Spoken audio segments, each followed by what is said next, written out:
أشكرك يا ربي على دوام خير رحمتك لك الحمد من كل قلبي اجعل لي في مناجاتك يا ربي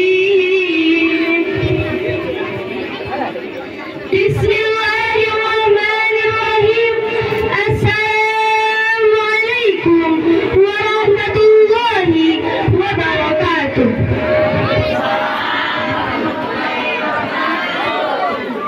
حمدا وشكرا لله والصلاة والسلام على رسول الله أما بعد Honorable to the Professor of School of Nurul Hidayah, Honorable to the our teacher and all my lovely audience.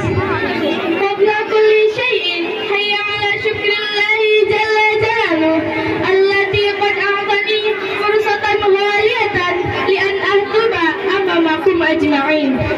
ولا ننسى أيضا صلاتنا وسلامنا إلى حبيبنا الكريم محمد. Before going to my speaking, let's thank to Allah. Salawat and salam we send to our Prophet Muhammad. Hadirin, ajang hadirat, muslimin, ajang muslimat, bapak-bapak, ajang ibu-ibu. Dewan guru yang kami cintai, para penonton yang kami sayangi, Akhi Uti simak dai kami, Bibit Aisyah siap berdai. Hadirin yang dirahmati Allah, nikmat yang tiap hari kita rasain kagak muncul begitu aja di genggaman tangan kita. Tentunya harus melewati proses yang sangat panjang. Nih, sering juga nikmat Allah itu turun lewat perantara manusia. Kadang-kadang lewat orang tua, keluarga, teman, tetangga, lah bahkan orang yang belum dikenal. Betul apa betul? Akhirnya kita dituntut untuk senantiasa bersyukur kepada Allah dan berterima kasih kepada manusia. Bagaimana Allah Subhanahu wa taala berfirman, A'udzubillahi minasyaitonirrajim. Bismillahirrahmanirrahim.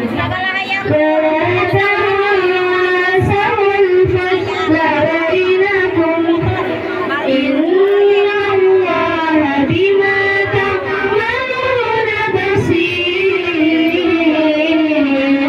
Allah, dan janganlah kamu melupakan keutamaan di antaramu. Sungguh Allah Maha melihat apa yang kamu kerjakan. Quran Surat Al-Baqarah ayat 237. Menurut Qatadah radhiyallahu anhu mengatakan bahwa yang dimaksud dengan al-fadl atau keutamaan dari ayat tersebut adalah al-ma'ruf, yaitu kebaikan. Nah, selain itu Nabi Muhammad SAW bersabda, "Man yashkurin nas, lam yashkurillah." Barang siapa yang kagak berterima kasih kepada manusia, artinya kagak bersyukur kepada Allah. Hadis riwayat Tirmizi.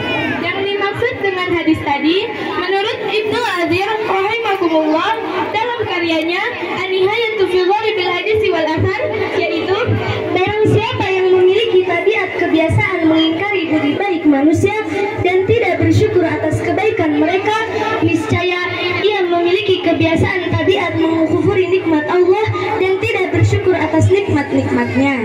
Meski kita diharuskan untuk selalu berterima kasih kepada manusia, namun tetap pemberi nikmat yang hakiki hanyalah Allah, sedangkan manusia hanyalah perantara.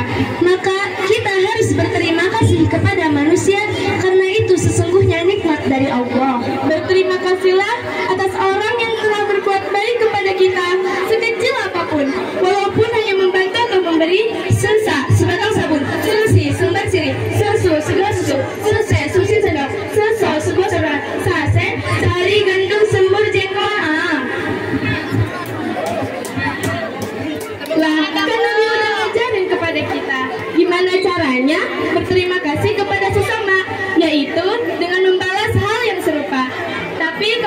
seandainya kita dikasih uang 1 miliar, contoh, dikasih uang 1 miliar, terus kita kagak mampu buat balas yang serupa, ya kita doain yang baik kan? Baik. Kayak contohnya jazakallah khair, semoga Allah membalasmu dengan kebaikan. Lah, ini terima kasih aja kagak, boro-boro balas yang serupa, apalagi berlipat ganda. Lah, macam apa ya? Bahkan Nabi Muhammad SAW bersabda dalam hadis riwayat Tirmizi, barang siapa yang dia kasih satu kebaikan lalu dia membalasnya dengan mengucapkan jazakallah khair, nah itu udah cukup dalam mengantarkan rasa syukur. Ah, mantap. Tapi terima kasih yang wajar-wajar aja. Jangan saking senangnya dikasih beras 1 truk sama teman, tangan teman main diserobot-serobot aja. Makasih banyak ya, makasih banyak beras 1 truk, alhamdulillah. Lah, kan sakit tangannya, sakit kagak? Iya sakit. Tapi ada yang lebih sakit lagi. Apaan tuh? Ketika melihat dia sama yang lain. Ya. Artinya manfaat bersyukur untuk diri sendiri bakalan nambah manfaat.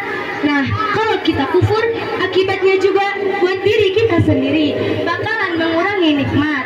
Contohnya, ada 2 orang ibu-ibu yang meminjam wajan. Sebut saja yang satu namanya Jan, yang satu lagi Da. Coba satukan, janda. Jan meminjam wajan dan mengembalikan wajan dalam keadaan kotor, bodinya lecet, bau, dan masih berminyak. Reaksi pemilik wajan bakalan kapok meminjamkan wajan bahkan barang berharga yang lainnya kepada Jan, karena Jan tidak tahu berterima kasih. Bandingkan dengan Da yang meminjam wajan dan mengembalikannya dalam keadaan bersih, wangi, bahkan diberi makanan. Pasti pemilik wajan tidak akan segan-segan lagi untuk meminjamkan wajan, bahkan barang-barang yang lainnya kepada Da. Itulah berkahnya berterima kasih. Masya Allah. Lebih dari itu, menurut Robert Emmons PhD, seorang pakar psikolog, rasa syukur dan terima kasihnya, beliau berpendapat bahwa orang yang suka mengungkapkan rasa syukur dan terima kasihnya 25% cenderung lebih bahagia dan lebih semangat daripada orang biasa. Mereka juga 25% cenderung tidak mudah sakit hati, iri, ataupun kecewa. Hadirin, hadirat, kabar ayah. Jika kita berbuat baik kepada orang lain, janganlah mengharapkan ucapan terima kasih.